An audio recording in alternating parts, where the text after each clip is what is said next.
A graça do Senhor Jesus Cristo, o amor de Deus, o nosso Pai, e a companhia do Espírito Santo estejam com todos vocês neste momento. Amém.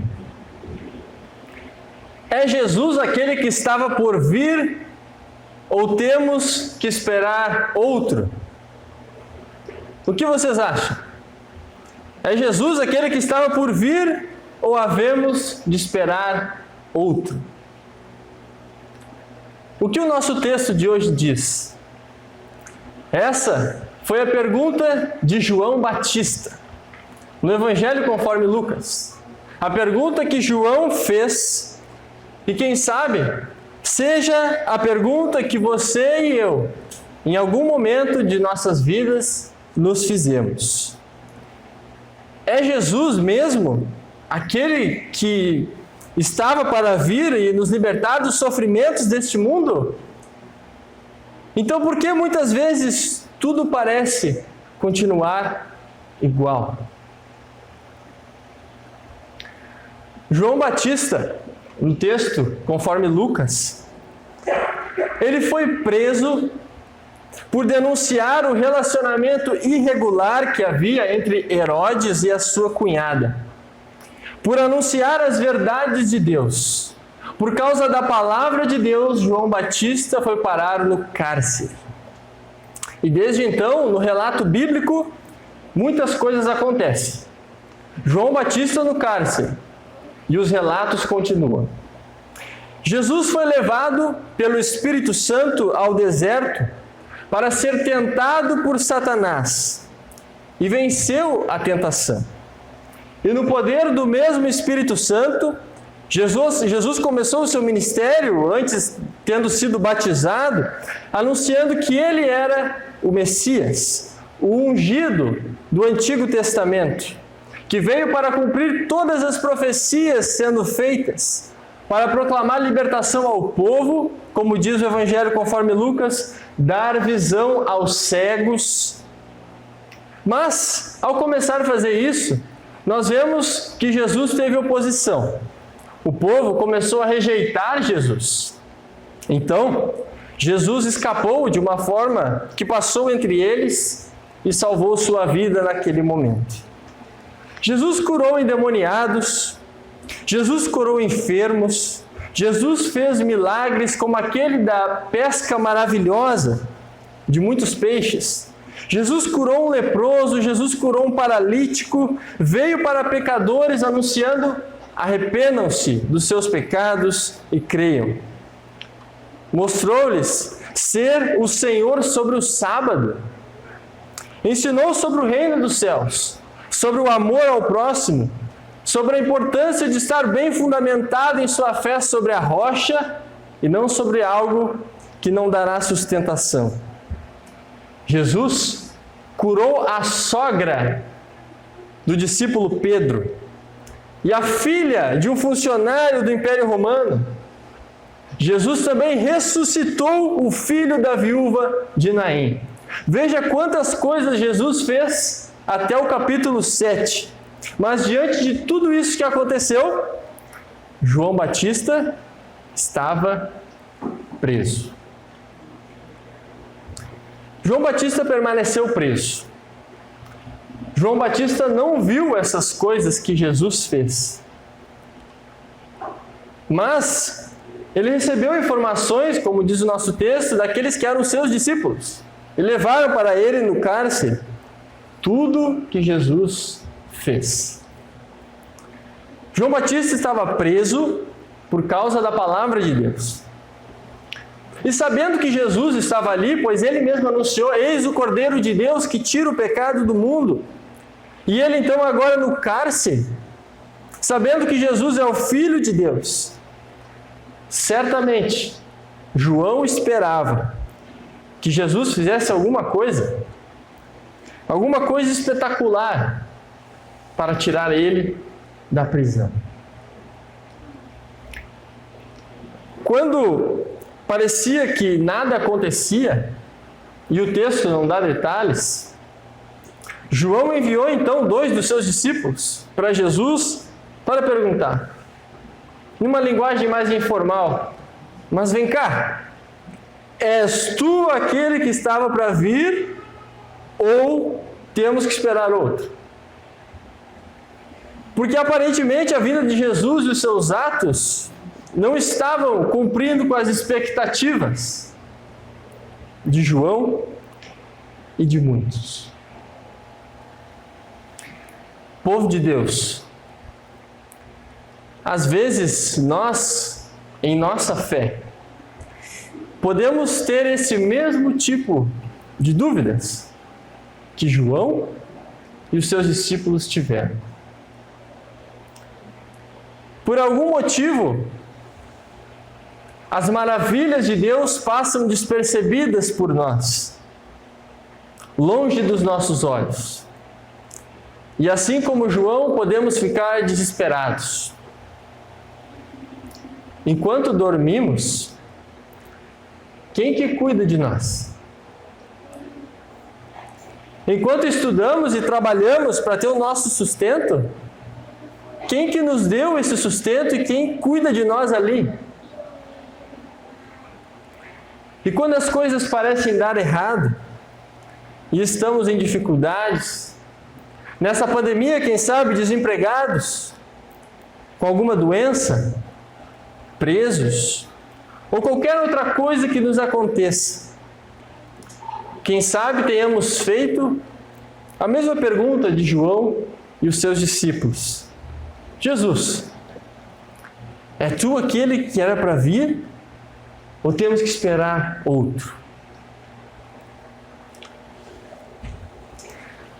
Certo teólogo faz a seguinte afirmação: talvez todo seguidor de Jesus já se fez essa mesma pergunta em algum momento da vida. Quem sabe, o pastor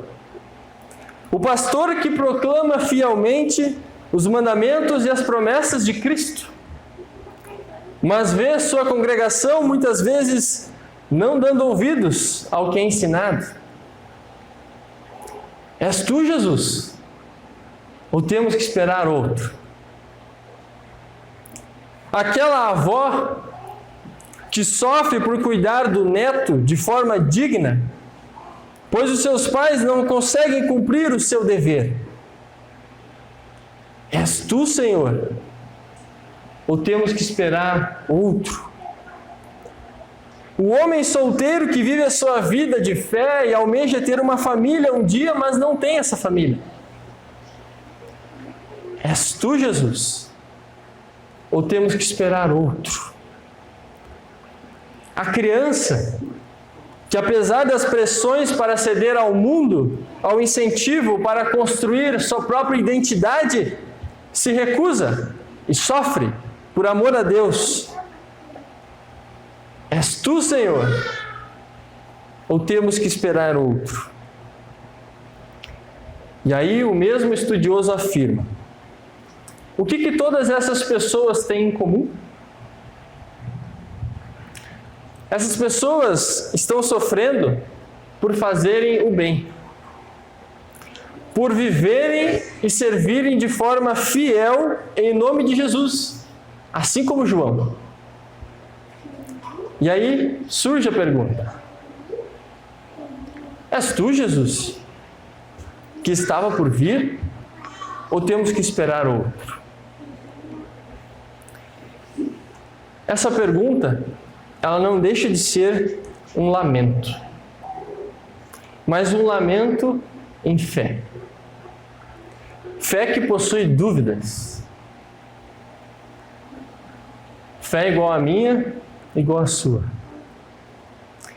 Isso serve de consolo para nós. Até João Batista, o maior dentre os homens, teve dúvidas.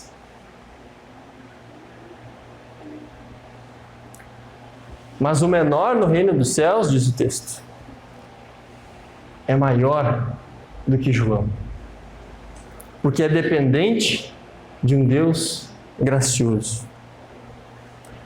E para sanar essas dúvidas dessa pergunta agora que João Batista faz e quem sabe muitos de nós fazemos em nossas vidas, só há uma coisa e uma resposta que vem do próprio Jesus.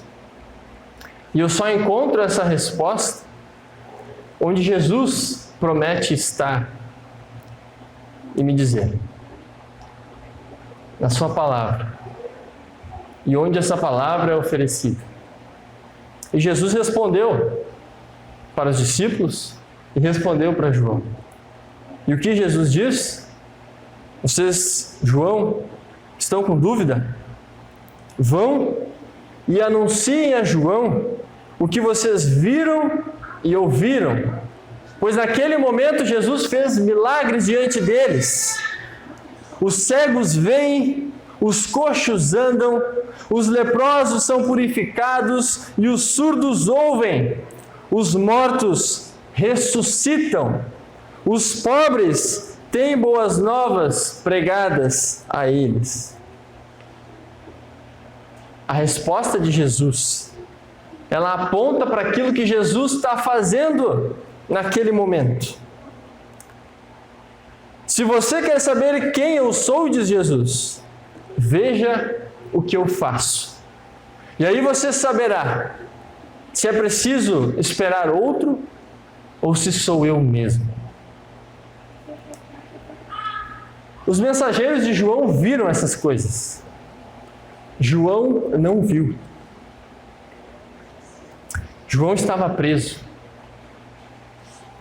Quando eles então voltaram para João e relataram a João essas coisas, eles foram como que testemunhas para João. E eles tinham apenas uma palavra e uma promessa para João. Nós vimos o que Jesus fez. Para nós hoje, esses milagres e essas promessas registradas, o mesmo que João teve, nós temos também. Porque assim como João recebeu o testemunho daqueles discípulos do que Jesus fez e faz, nós hoje temos na Santa Escritura o mesmo testemunho das promessas de Deus, daquilo que Jesus fez e continua a fazer. Promessas que são lidas a cada culto e reafirmadas pelo pastor, principalmente no início, quando diz: os teus pecados estão perdoados. Jesus é o Deus homem que vem resgatar, nascendo na humilde estrebaria, o seu povo. Ele vem para sustentar você no meio das tribulações, no meio das tuas dúvidas. O texto de hoje nos ensina a olhar para aquilo que Deus em Jesus diz e faz. Nos ensina a olhar para as promessas de Deus, como cantamos no início, não antes da mensagem, o hino. O tempo se cumpriu. Jesus veio no tempo prometido. Vem em sua palavra e virá no último dia. Olhemos para as promessas de Deus, porque as promessas de Deus são aquilo que nos sustenta, porque é a palavra de Deus. E onde está a palavra de Deus, o próprio Deus está agindo, consolando, sendo companhia. Com os seus milagres, Jesus, ele confirma que não é necessário esperar outro. É ele que havia de vir. Que o Antigo Testamento se cumpre na pessoa de Jesus. É ele que vem salvar o seu povo, o príncipe da paz, o Emanuel, o Deus que está conosco. Não precisamos esperar outro. continuamos em nossa vida de espera. Espera do mesmo Jesus que veio, que vem e que virá. O texto de Sofonias, que foi lido hoje, do profeta, ele diz algo que nos anima, assim como a carta e a epístola. E portanto eu leio o que diz: Cante, ó filha de Sião, grite de alegria, ó Israel, alegre-se e exulte de coração, ó filha de Jerusalém. O Senhor, Ele retirou as sentenças que eram contra você e afastou os seus inimigos. O Rei de Israel, o Senhor, está no meio de você. Você não precisa mais temer mal nenhum. E por fim, Filipenses também nos consola, quando o apóstolo Paulo nos traz suas palavras. E com elas eu encerro a mensagem. Alegrai-vos sempre no Senhor. Outra vez digo, alegrai-vos. Seja a vossa moderação conhecida de todos os homens. Perto está o Senhor. Não andeis ansiosos de coisa alguma. Em tudo, porém, sejam conhecidas diante de vocês as vossas petições, pela oração e pela súplica, com ações de graças. E a paz de Deus, que excede todo o entendimento, guardará o vosso coração e a vossa mente em Cristo Jesus. Amém.